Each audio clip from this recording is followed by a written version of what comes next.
Here is another episode of Coffee Grinder Hygiene.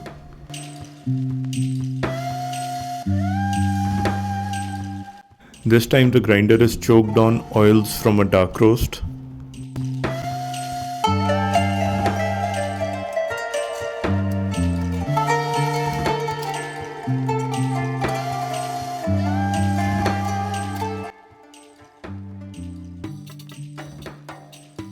This is the most basic way to clean the grinder, so just grab a toothbrush or any brush and clean it from the bottom, and these are the results that you get.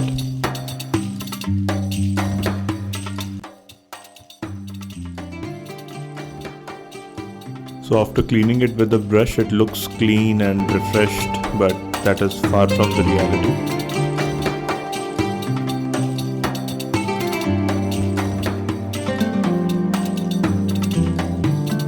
You can continue to clean it in this way if you are using the same coffee over and over again and you're just cleaning the grinder for the heck of it.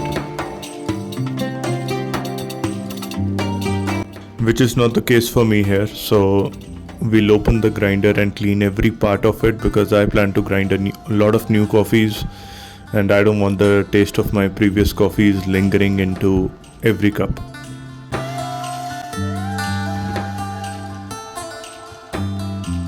So for example, if you grind a high bitterness coffee, a dark roast or a medium dark roast, and you continue to grind a pack of it, and after that you need to grind a light roast or a geisha or a specialty coffee, and you don't clean your grinder, then that bitterness will continue into every cup. Any coffee that you grind will have a tone of bitterness. It will have a tone of the previous coffee that you were grinding in the grinder earlier, and because you didn't clean it, that is the price to pay.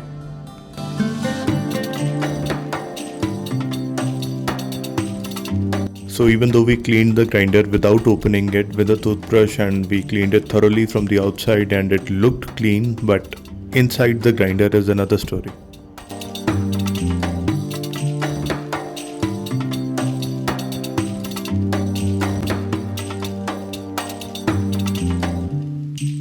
You can use any brush to clean the grinder. In this case, I'm using a hard bristle children's toothbrush because it can easily get into places and do the needful.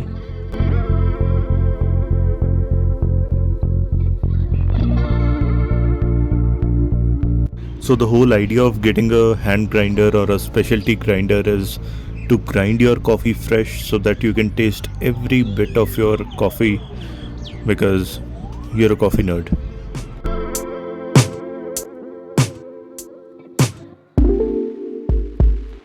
And keeping your grinder clean is just another step in the journey of getting the most out of your coffee.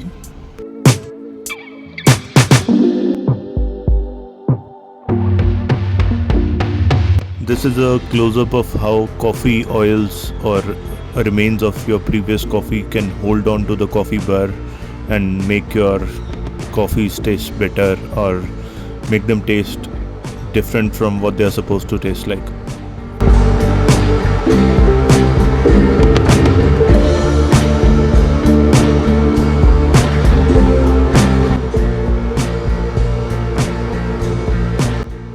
Clearly, grinder hygiene is no joke.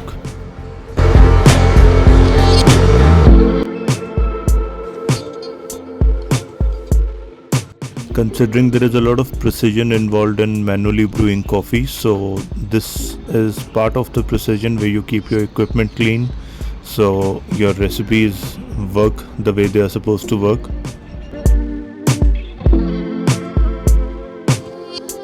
Now that all the parts are thoroughly cleaned, we are putting the grinder back together. So as you know, the raised side of the washer faces inward and the flat side faces outward.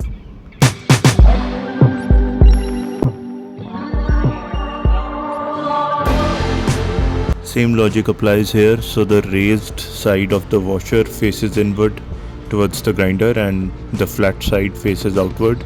You need to be very precise with this.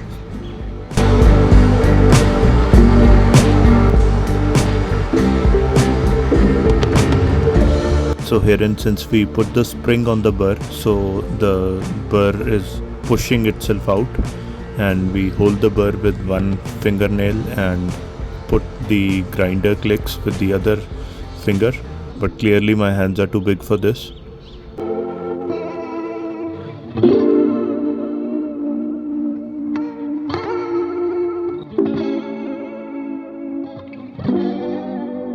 So this is another way to do it faster. You hold the setting knob with one finger and rotate the grinder with the other hand, and we're done.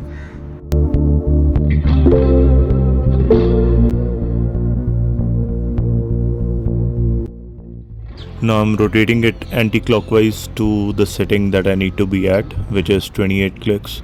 So the grinder is clean, completely clean, the way it should be. Thank you for watching.